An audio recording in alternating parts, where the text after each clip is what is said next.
An HTML canvas is an element used to draw graphics directly on a web page using JavaScript. The canvas element has an ID of my canvas, a width of 200 pixels, and a height of 100 pixels, which defines the size of the drawing area on the web page.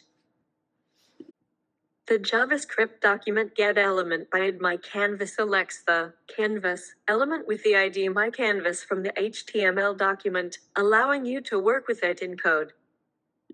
After selecting the canvas element using document getElement by myCanvas, we call canvas getContext2D to obtain the 2D drawing context. The drawing context is an object that provides the methods and properties needed to draw shapes, text, images, and animations on the canvas. After obtaining the 2D drawing context of the canvas using canvas getContext2D, you can set the fill color of shapes using the fill style property. For example, setting CTX fill style equals orange makes any shapes drawn afterward filled with orange color. This allows you to control the appearance of rectangles, circles, text, and other graphics on the canvas, giving you flexibility to create colorful and visually appealing content using JavaScript. After setting the fill color using CTX fill style equals orange, you can draw a filled rectangle on the canvas using CTX fill rect 20, 20, 150, 50. This method draws a rectangle starting at the coordinates 20, 20 on the canvas, with a width of 150 pixels and a height of 50 pixels, filled with a color previously specified by fill style. Using fill rect along with fill style allows you to create colored shapes and graphics dynamically on the canvas, making it easy to build visual content such as buttons, bars, or simple illustrations. The browser displays the output created by the canvas, which in this case is an orange rectangle.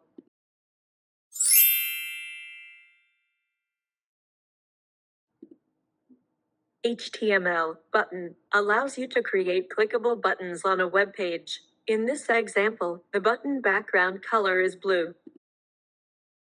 The color is white, which sets the color of the button text, making it clearly visible against the blue background and improving readability and visual contrast. The padding is 10px 22px, which adds space inside the button around the text, making the button larger, more visually balanced, and easier to click. The first value, 10px, sets the top and bottom padding, while the second value, 22px, sets the left and right padding. The border is none, which removes the default border around the button, giving it a cleaner, modern appearance and allowing the background color and padding to define the button's shape. The border radius is 4px, which rounds the corners of the button slightly, giving it a softer and more visually appealing look instead of sharp square edges. The font size is 15px, which sets the size of the text inside the button, making it readable and appropriately proportioned relative to the button's dimensions and padding. The cursor is set to pointer, which changes the mouse pointer to a hand icon when hovering over the button, indicating to the user that the button is clickable and interactive. When the button is hovered over, the background color changes to blue, which provides visual feedback to the user, indicating that the button is interactive and ready to be clicked. This is usually done using the CSS hover pseudo class. Now let's create a button. HTML button allows you to create clickable buttons that displays the text submit.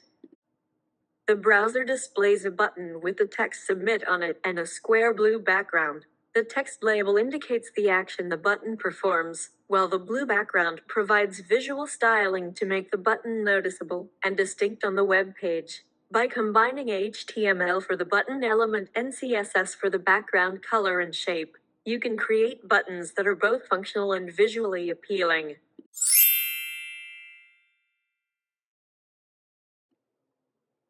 A contact form in HTML is used to collect information from users, such as their name, email, and message, and send it to a server for processing. To create a contact form, we use the form tag, which contains input fields and a submit button.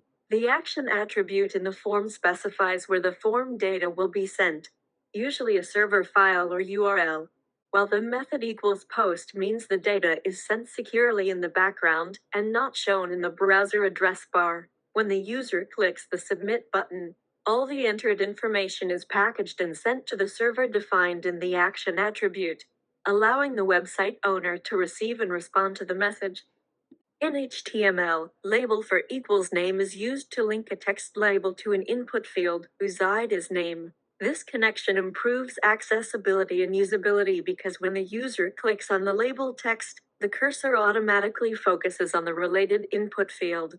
For example, if an input has ID equals name, using label for equals name label clearly tells both users and screen readers that the label belongs to that input, making the form easier to understand and interact with. The type equals text specifies that the input accepts plain text. The ID equals name links the input to a label, using label for equals name. The name equals name is the key used to send the entered value to the server when the form is submitted, and the placeholder equals enter your name shows a hint inside the input box to guide the user on what to enter. The email input allows user to input their email into the contact form.